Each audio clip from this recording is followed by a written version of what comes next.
Hi, good afternoon. Good How afternoon. are you? Fine. Welcome to Find Your Mate.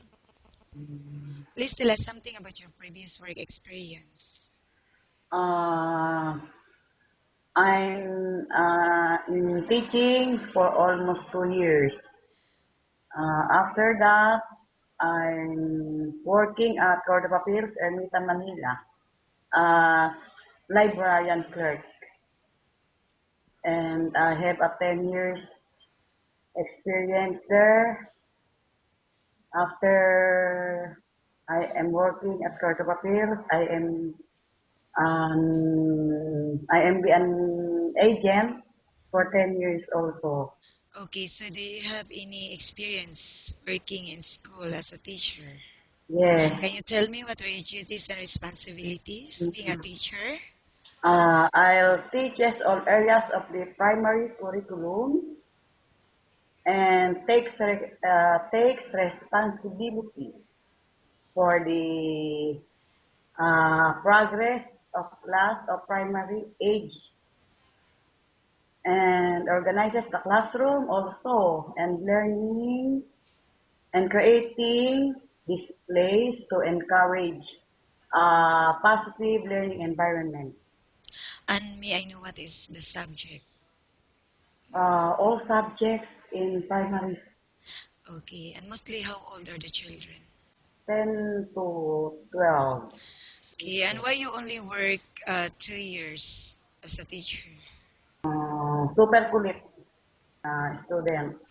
And right now, may I know what is the status of your visa? Our visa is as tourist only. Tourist. And when it is expired? It expired on November 18. Okay. And how much salary are you looking for?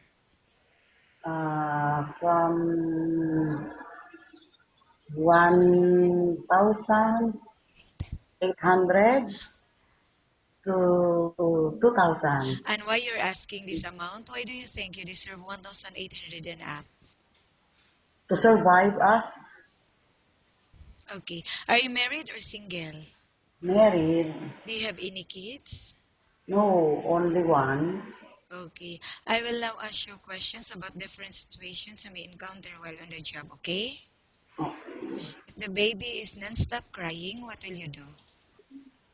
I will feed, feed her Okay. or I will play with her. Okay.